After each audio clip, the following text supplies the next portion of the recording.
মৰমৰ ছাত্ৰ ছাত্ৰীসকল সকলোকে এডুকেশ্যনেল ভিডিঅ'টোলৈ স্বাগতম জনাইছোঁ। আজি তোমালোকৰ পৰিৱেশৰ পাৰ্ট 10 আমাৰ ৰাজ্যখন এই পাঠটিৰ অনুশীলনত যিকেইটা প্ৰশ্ন আছে এই প্ৰশ্নকেইটা কৰি দিবলৈ ওলাইছোঁ। গতিকে আহা আমি এই ভিডিঅ'টোৰ জৰিয়তে প্ৰশ্ন উত্তৰসমূহ কৰিবলৈ আৰম্ভ কৰোঁ। পাঠ্যপুথিত সন্নিৱিষ্ট অসমৰ মানচিত্ৰখনত তোমাৰ নিজৰ জিলাখন চিনাক্ত কৰি চাৰিসীমা লিখা। 1 নম্বৰ প্ৰশ্নটো 1 নম্বৰ প্ৰশ্নৰ উত্তৰ জিলা। তোমাৰ জিলা সকলোৰে জিলা যিহেতু একে নহয়, বেলেগ বেলেগ হ'ব, গতিকে তোমাৰ জিলাখনৰ চাৰিসীমা চাই ল'বা আৰু সেই সীমাৰ কি আছে, কোনকেইখন জিলা আছে সেইকেইখন লিখিবা। ইয়াত এটা জিলা উদাহৰণ হিচাপে দেখুওৱা হৈছে।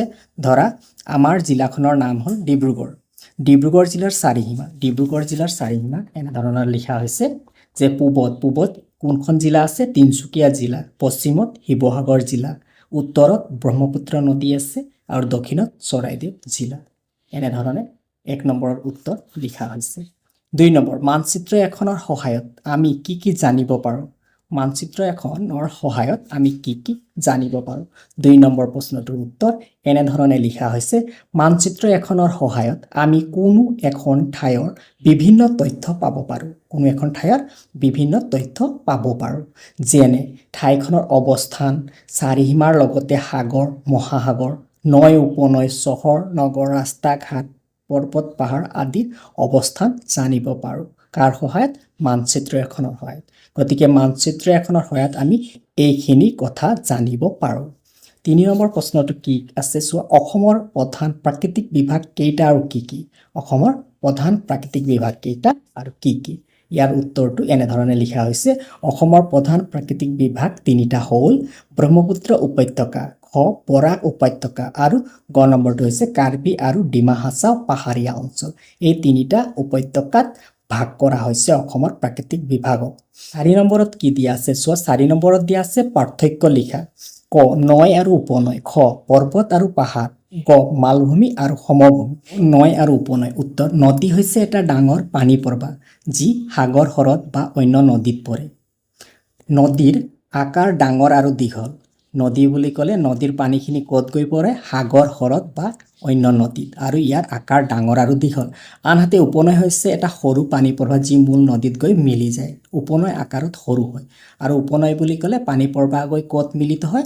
মূল নদীত মিলি যায়, মূল নদীত পৰে বা মিলি যায়। উপনৈসমূহ আকাৰত সৰু হয়। খ নম্বৰ পৰ্বত আৰু পাহাৰ। বহু ঠাই জুৰি গছ গছনিৰে ভৰা উচ্চ শিলাময় অংশবোৰেই হৈছে পাহাৰ। পাহাৰ বুলি ক'লে বহু ঠাই জুৰি গছ গছনিৰে ভৰা উচ্চ শিলাময় অংশবোৰেই হৈছে পাহাৰ। আনহাতে পাহাৰতকৈ ওখ আৰু বহুদূৰ বিয়পি থকা শিলাময় অংশবোৰক পৰ্বত বোলা হয়। আনহাতে পাহাৰতকৈ ওখ আৰু বহুদূৰ বিয়পি থকা শিলাময় অংশবোৰক পৰ্বত বোলা হয়। ইয়াত পৰ্বত পাহাৰতকৈ ডাঙৰ, বেছি ঠাই আগুৰি থাকে, বেছি ওখ, গতিকে এয়া হৈছে পৰ্বত আৰু পাহাৰৰ পাৰ্থক্য। গ নম্বৰ মালভূমি আৰু সমভূমি। বহু ঠাই জুৰি থকা ওখ আৰু উপৰিভাগটো কিছু সমান ভূমিভাগেই হৈছে মালভূমি। মালভূমি বুলি ক'লে বহু ঠাই জুৰি ঠাইডোখৰ ওখ হ'ব লাগিব আৰু উপৰিভাগটো সমান হ'ব লাগিব। তেনে সমান ভূমিকে কি কোৱা হয়? মালভূমি। আমি আলোচনা কৰোঁতে ছবিত পাইছিলোঁ মালভূমিৰ ছবিখন। আনহাতে পৰ্বত পাহাৰ নথকা আহল বহল সমতল ভূমি বা অঞ্চলকে সমভূমি বুলি কোৱা হয়। পাহাৰ পৰ্বত বা ওখ চাপৰ নথকা, সমান আহল বহল সমতল ভূমিকে কি বুলি কোৱা হয়? সমভূমি বুলি কোৱা হয়। এয়াই হৈছে মালভূমি আৰু সমভূমিৰ পাৰ্থক্য। 5 নম্বৰ শুদ্ধ উত্তৰটোত শুদ্ধ চিন দিয়া। অসমক প্ৰধানকৈ 2টা, 3টা, 4টা প্ৰাকৃতিক বিভাগত ভাগ কৰা হৈছে। অসমক প্ৰধানকৈ কেইটা প্ৰাকৃতিক বিভাগত ভাগ কৰা হৈছে? 3টা।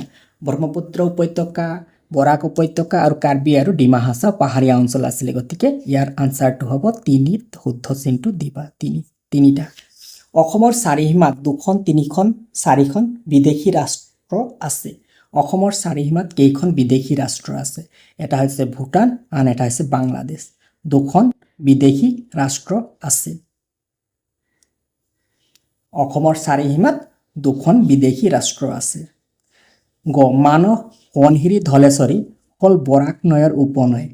মানস নহয়, সোৱণশিৰি নহয়, ধলেশ্বৰী হৈছে বৰাক নৈৰ উপনৈ। গতিকে ইয়াত শুদ্ধ চিনটো দিবা।